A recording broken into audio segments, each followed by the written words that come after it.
हमारे ऊपर प्रभु की कृपा है ये हम कैसे पहचाने? ये 8 लक्षण प्रकट होने लगते हैं जिसके ऊपर प्रभु की कृपा होती है। पहला, घोर अपराध करने वाले के प्रति भी दया की भावना, शांति पहला लक्षण है। भाव में भी पहले शांत भाव है। हमारे ऊपर श्री हरिजू की कृपा है, इसकी पहचान ये 8 लक्षण। पहला, शांति, अर्थात घोर अपराधी के प्रति भी गुस्सा ना आना, क्षमा करना, ये हरि की कृपा का लक्षण है। देख लो भाई, घोर अपराधी शब्द तो जाने दो, जरा सा प्रतिकूल हो जाए तो लाख समझाओ पर भ्रकुटी तनी रहती है। भला ऐसा है? अपराधी पर भी क्षमा का भाव होना, ये हरि कृपा पात्र में ही होगा, अन्य में नहीं। तो अगर अपने हृदय में ऐसा लगे कि ऐसा नहीं है तो हरिजू से प्रार्थना करनी चाहिए कि कृपा करो, मेरे में सामर्थ्य आवे। दूसरा, अनुसूया, वो किसी भी के प्रति कभी भी कोई दोष दर्शन ही नहीं करेगा। दोष कथन, दोष श्रवण की तो बात जाने दो। अनुसूया, दूसरों के गुणों में दोष ढूंढना ये नहीं होता, हरि कृपा पात्र में नहीं होता। ये सब भजन के नाश करने वाले, जैसे पहला अपराधी पर क्रोध कर देना, तो माया ने भेजा इसीलिए था कि तुम्हारे साथ व्यवहार ऐसा करे कि तुम क्रोध करो। क्रोध करोगे तुम्हारी ऊर्जा शक्ति नष्ट हो जाएगी, अध्यात्म में जो चलने की थी। और कहीं तुमने संकल्प कर लिया तो भजन शक्ति नष्ट हो जाएगी। तो अगर भजन बल है तो गया, जरूर उसको दंड मिलेगा, पक्का मिलेगा, 100% मिलेगा, लेकिन आप खाली हो गए। ना भजन करने की वृत्ति रहेगी और ना भजन रहेगा, दोनों बात। अनुसूया, किसी के सद्गुणों में दोष देखना, गुणों में दोष ढूंढना, ये हरि कृपा पात्र में नहीं होता। ये बहुत मंगलमयी बातें हैं जिससे हमारा भजन मार्ग पुष्ट होता है। तीसरा, वो बाहर से और भीतर से पवित्र रहता है, हरि कृपा पात्र। शौचाचार का ज्ञान होना चाहिए, वस्त्र आपके पवित्र होने चाहिए, ये बाहरी जल रज आदि के द्वारा बाहरी पवित्रता। और निष्कपटता, निश्चलता, सत्य भाव, ये अंदर की पवित्रता है। अगर कपट है, छल है, असत्य है तो हृदय मलिन रहता है। भीतर और बाहर से पवित्र रहना, इसमें खास बात क्या है? भीतर और बाहर से पवित्र रहने में, भीतर और बाहर से सदैव पवित्र कौन रह सकता है? तो बोले, जो पुंडरीकाक्ष भगवान श्री हरि का, प्रियाजू का स्मरण करता रहता है, शवायाभ्यंतर शुचि, वो बाह्य और अभ्यंतर दोनों से पावन रहता है। तीसरी जो कृपा का लक्षण है, अर्थात वो सदैव भगवत चिंतन परायण, शौचाचार का पालन करने वाला, बाहर और भीतर से हरि कृपा पात्र पवित्र रहता है। चौथा, ऐसे कार्यों का अनुष्ठान न करे जिनमें हमारा भजन छूटता है, जिनमें सत्य छूटता है, जिनमें भगवत भाव छूटता है। जैसे आपके ऊपर कृपा हुई, आप भगवत मार्ग में चल रहे हैं, अब आप ऐसे सांसारिक कार्यों का अनुष्ठान कर रहे हैं जिनमें आपकी चित्तवृत्ति बिल्कुल भगवत विमुख हो रही, तो जीवन का लाभ क्या होगा? लाभ तो है भगवत स्मरण सहित।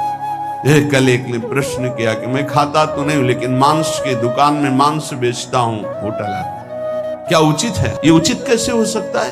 तुम और भी तो व्यापार कर सकते हो। जरूरी है धर्म का पालन करने की इच्छा करते हो, अधर्म आचरण करते हो, ऐसा नहीं। तो विरत बहुकर्मा, उन कर्मों से हमें विरत रहना है जो हमारे धर्म के विरुद्ध है, जो भजन के विरुद्ध है। हरि कृपा पात्र ऐसे कर्मों का अनुष्ठान कर ही नहीं सकता। अपने भजन का फल देखना भगवत कृपा पात्र की, सबको प्रदान कर देना।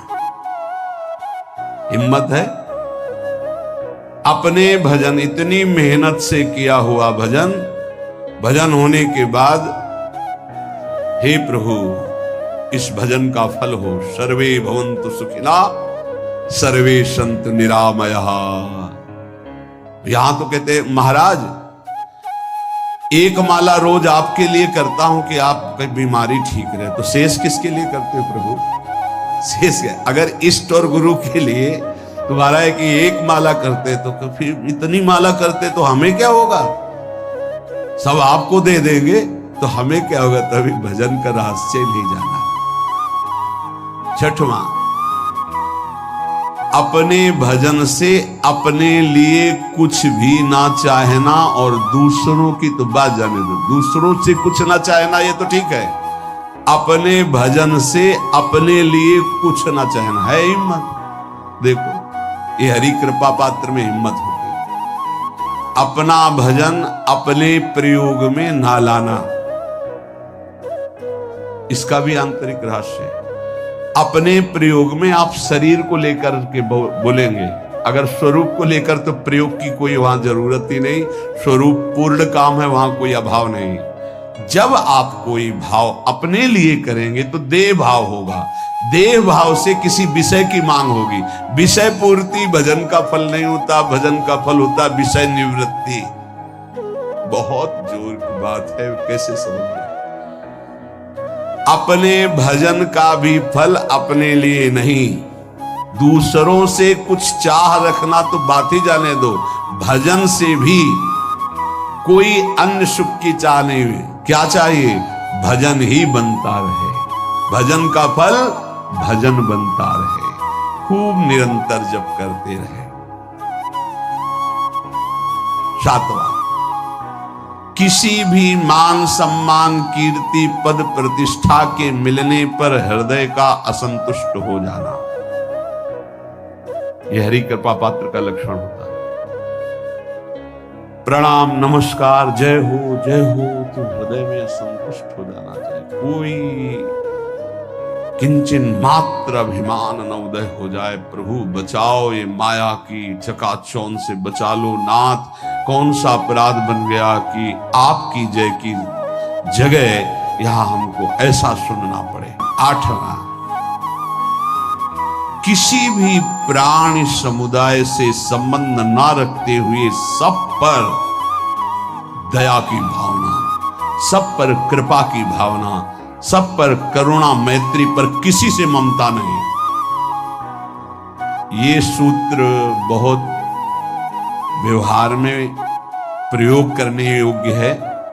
सबसे करुणा और मैत्री, पर किसी से ममता नहीं।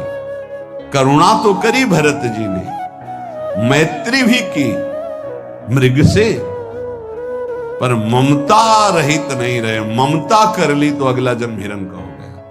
ममता नहीं रखी। निर्ममो निरहंकारा, करुणा मैत्री तो करनी है, जैसे इसमें आदेश है, गीता में जी आदेश है, अद्वेष्टा सर्वभूतान मैत्र करुण एवच, पर निर्ममो निरहंकारा, ये साधक की चतुरता है। प्राण मात्र पर दया कृपा करुणा मैत्री, पर ममता नहीं।